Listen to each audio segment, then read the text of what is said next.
Hello, I'm Roger Fisher, and today I'd like to walk you through some of the key concepts from the book Getting to Yes, which I co-authored with William Ury and Bruce Patton. This book has been a game changer in the world of negotiation, and I'm excited to share how these ideas can help you negotiate more effectively, whether you're in business, dealing with family matters, or just trying to find common ground. Chapter 1, Don't Bargain Over Positions.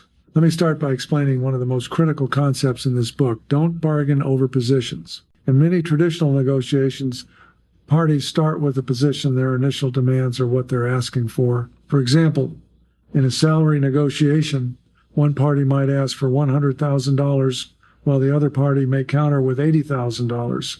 Both parties dig into their positions, and the negotiation becomes a battle of wills.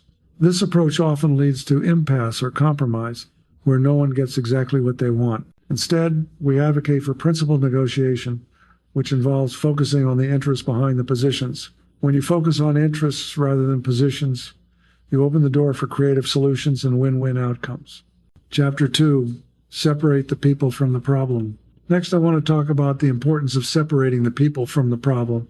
Too often, negotiations become personal. When someone feels attacked or criticized, they're less likely to be cooperative, and the negotiation becomes about winning or losing the personal battle instead of solving the actual problem in hand. One of the core principles in Getting to Yes is that you must treat people with respect and empathy. Remember, even though you might be negotiating with someone who has opposing interests, your goal is to collaborate, not to destroy relationships. By separating the people from the problem, you allow both sides to focus on finding solutions rather than attacking each other. Chapter 3, Focus on Interests, not positions.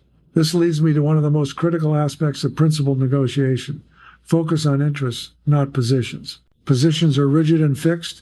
They represent what someone wants, but they don't necessarily explain why they want it. Interests are the underlying reasons, needs, or desires that drive a position.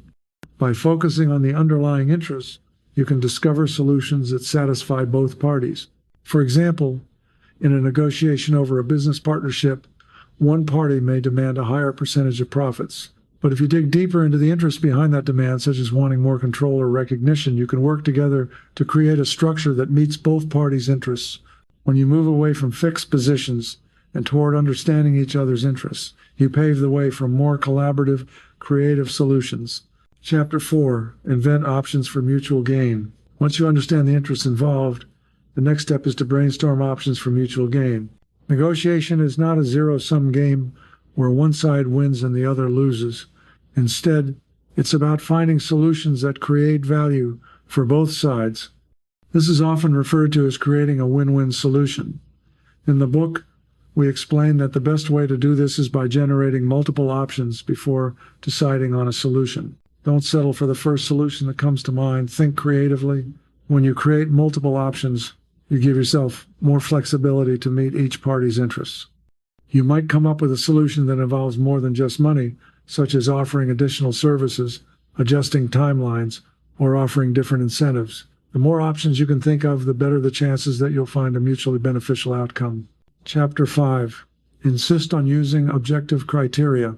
Another key principle in Getting to Yes is that you should insist on using objective criteria to guide the negotiation. Many negotiations are bogged down by emotions or perceptions of fairness. When the conversation turns subjective, this is unfair, or I deserve more, it's easy to get stuck. To prevent this, you should anchor your discussions in objective standards, such as industry norms, market values, or legal precedents. For instance, if you're negotiating a business contract, instead of arguing over what you think is fair, refer to industry standards, benchmarking data, or contractual guidelines to justify your position. By using objective criteria, you make it clear that the solution isn't personal, it's based on universally accepted standards. Chapter 6, Best Alternative to a Negotiated Agreement, BATNA. Before entering any negotiation, you should always have a clear understanding of your best alternative to a negotiated agreement, BATNA. In simple terms, your BATNA is your fallback option, what you'll do if you can't reach an agreement. Knowing your BATNA gives you leverage. If you don't have a strong BATNA, you might feel desperate to make a deal, even if it's not in your best interest. On the other hand, if you have a strong BATNA, you'll feel more confident in walking away from a bad deal. By carefully considering your alternatives ahead of time, You can make better decisions during the negotiation and ensure that you don't settle for less than what you truly need. Chapter 7. Know your counterpart's BATNA. Just as important as understanding your own BATNA is understanding your counterpart's BATNA. If you know your counterpart has a strong alternative, you may need to adjust your approach. If their alternatives are weak, you might have more room to negotiate favorable terms. Having a clear understanding of your counterpart's BATNA allows you to find leverage, negotiate from a position of strength, and discover ways to craft a deal that benefits both parties. Chapter 8.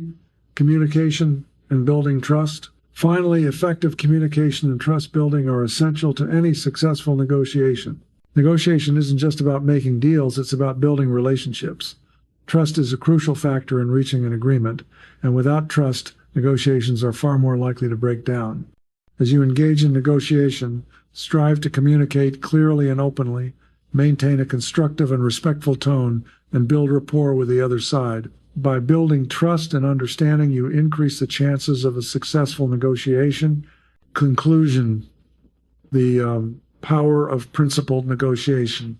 In conclusion, the principles outlined in Getting to Yes can transform the way you approach negotiation. Rather than treating negotiation as a battle where one side wins and the other loses, we believe that negotiation can be a collaborative process, a way to find creative, mutually beneficial solutions that satisfy the interests of both parties. By focusing on interests, generating multiple options, using objective criteria, and understanding your alternatives, you can become a more effective negotiator. These principles are designed not just to help you win, but to help you create better, long-term relationships and achieve more sustainable, satisfying outcomes. Thank you for taking the time to learn about these key negotiation strategies. I hope these principles help you in your future negotiations, whether in business, personal life, or any situation where you need to find common ground. Remember, negotiation is not about being tough or aggressive. It's about being smart, creative, and principled. Good luck. If you found this video helpful, don't forget to like, comment, and subscribe. I'd love to hear about your negotiation experiences and how you plan to apply these principles in your own life. Let me know in the comments below. And remember, negotiation isn't just about getting what you want. It's about finding solutions that work for everyone.